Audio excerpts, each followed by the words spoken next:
Okay, we're back with the second part of the Crazy Dad Lotus chassis repair video here.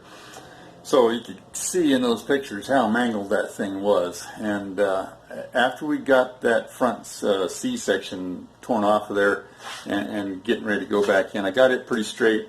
And then I went back to straighten the other piece, which is actually the piece that welds to the rectangular tube that's the front to back member of the chassis.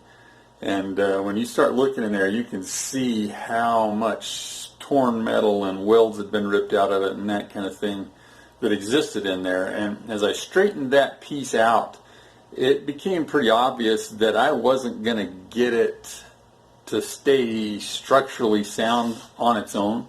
I could get the metal to where it was generally the right place, but when you bend metal like that, it gets stretched and torn and moved around, and you just can never get it perfectly flat without a whole bunch of extra work that I didn't want to mess around with there.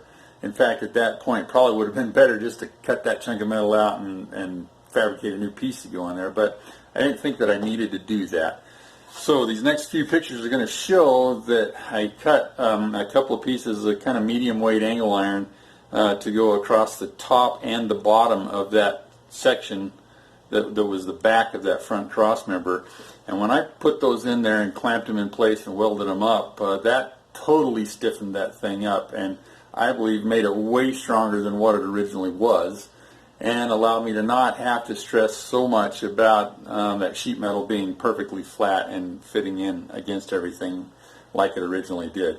So these next few pictures are where we went in there and did that and got those two pieces of angle iron in place there, and you can see how we welded them along both of the edges of the angles so that they were thoroughly attached to that piece of sheet metal back there in the back. So you'll be able to see that in these next 2 or 3 or 4 pictures here.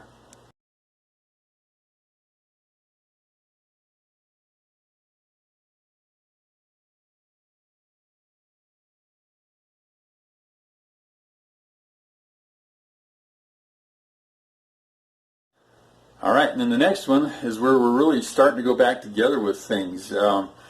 So we had all those spot welds drilled out, and there were kind of like where I put those pieces of angle iron in there. There were a couple of places where I had made that straight cut across things. I was actually just cutting through one layer of metal that was hanging out in space kind of by itself with nothing to support it back on the back. And that's a potentially weak spot that I didn't want to deal with, especially just running one weld down that. I wanted something up more substantial to back that up. So I cut me some strips of metal. I don't remember the dimensions of them yet. Look in the pictures, but you'll see them in there that were a backing plate behind that weld. And then drilled some of those spot weld holes down each side of them as I clamped those things in place. Then you do what you call plug welding, which you go inside that little spot weld hole with your wire feed and you start filling that up and welding the back reinforcing plate to the main plate, and it fills that up, and then you grind it off smooth, and if you want to, you can body work it and you'll never see it. And so I did that process to get a double reinforcement of that backing plate in there along the back of that weld, and so that'll show up in these next couple of pictures here, and then we'll come back and explain where we went from there.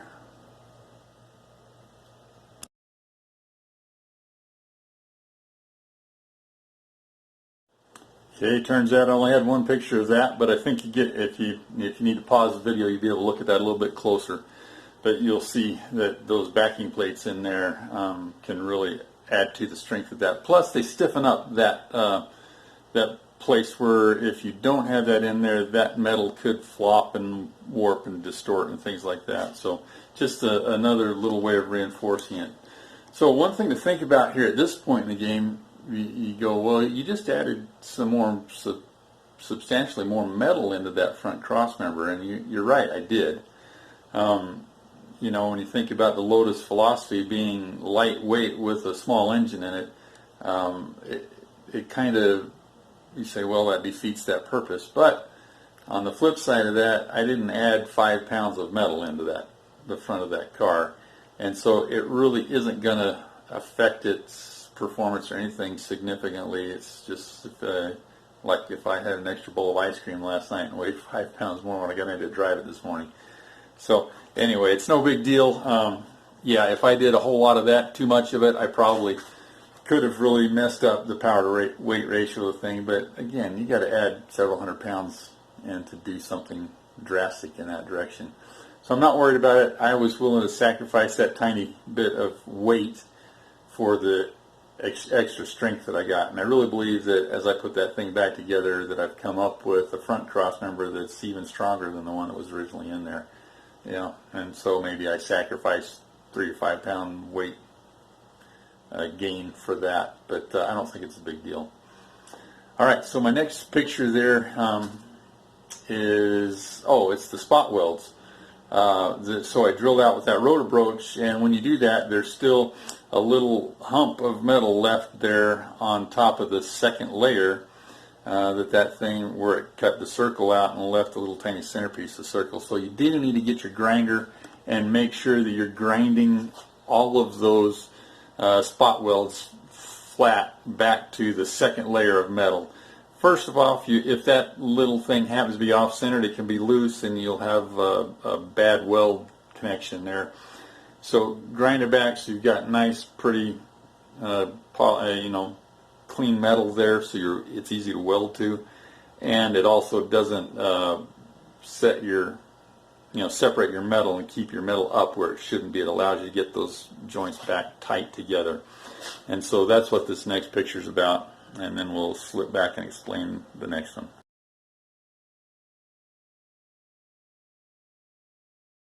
Alright, so there's really only one picture left on my roll of film here, if you want to call it that. What happens is I started putting the thing back together, and I think I got pretty excited about it and just kept moving and didn't stop to take a bunch more pictures. So the next picture is just showing the process of clamping that C-shaped front piece back onto the other piece, and the only critical thing there is to make sure that you're getting it back so that all your dimensions stay the same. And really the most critical dimensions on this thing were the mounts where the suspension bolts go through. You don't want to, if you're looking side to side on those, you don't want to get one of those mounts welded in or crooked, or you're going to have real alignment problems and ultimately drivability problems with the thing. So I had to make sure I had those parallel from one side of the cross member over to the other side, both top and bottom. That was the critical things. One of the hardest things was trying to figure out how to get my C-clamps in some of those holes and reach back in there to clamp on some of the places that I needed to weld so that I could pull that metal back together. But really the thing went back together really slick, and I was able to go in then. Once you've got it clamped, you can plug weld each of those old spot welds like I described before with your wire feed welder, and stick the wire in there and start welding in a circle and end up welding it all back together, fill it in. I got it all together, spent quite a bit of time grinding those plug welds back flat. I also made sure, and this is a critical thing, any place where I had a tear in that sheet metal of that chassis, I went in and welded a bead along that and made sure it was a nice hot bead so that I got that strengthened back up. And then also there were a lot of places where my cutoff wheel made cuts that didn't get filled in a normal scheme of welding things up. Make sure you go back and fill all of those up and grind them smooth. That sort of a thing. And then there were other places where just for the sake of extra strength, I'd go in and run a stitch weld in there along a joint of sheet metal if I needed to.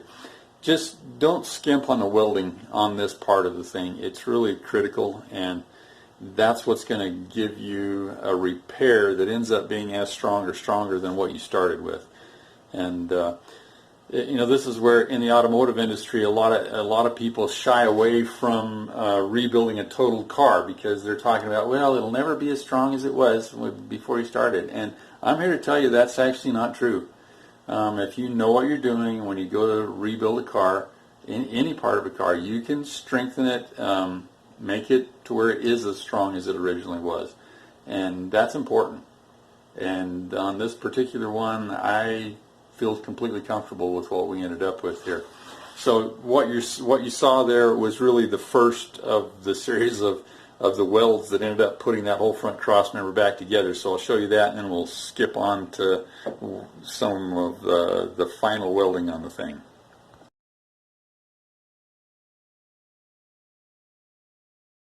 Okay, the next couple of pictures are then what the final process looked like. How I put that front cross member back on the main tunnel of the chassis, and a couple things that I guess would be good explanation here. So that rectangular tube that goes down the chassis, the length of the chassis, actually had been damaged enough that it was cockeyed a little bit to the side and no longer a rectangle, but a, what do they call it?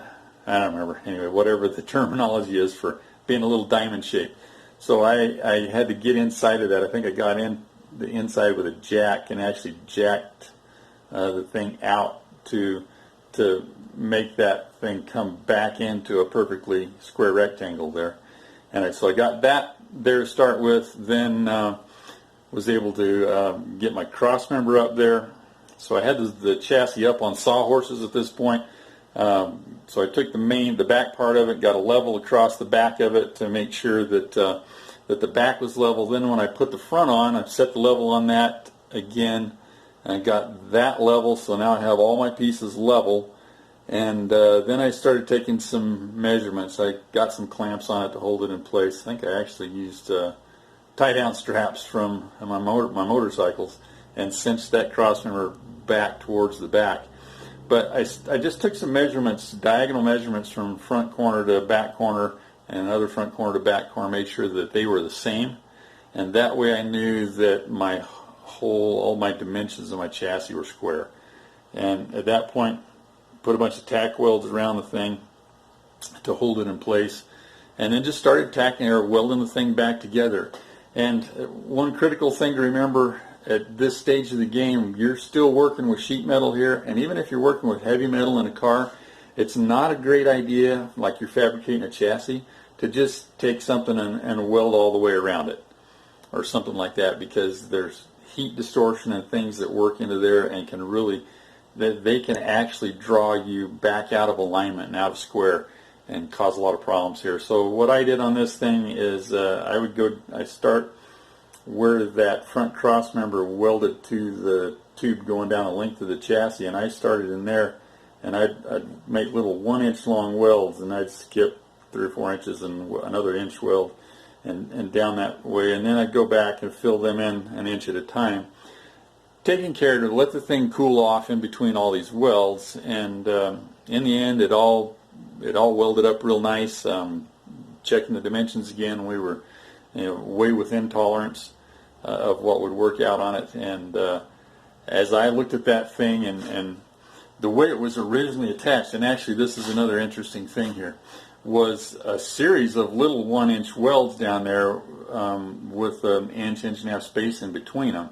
And that's part of the reason why all those things had ripped out, is it wasn't one long solid weld there. And so when I re-welded it, I now have a full solid weld down all 4 sides of that connection there. So it's going to be significantly stronger than what the original chassis would have been. And so I'm quite confident that we've got a really good product here, and I have no qualms about putting the thing back together. If it was strong enough before, it's plenty strong now. And you'll see in these next couple of pictures what that looked like, and that'll kind of be the wrap up for this video. Then we'll move on to painting the thing and getting it ready to start putting suspension parts on.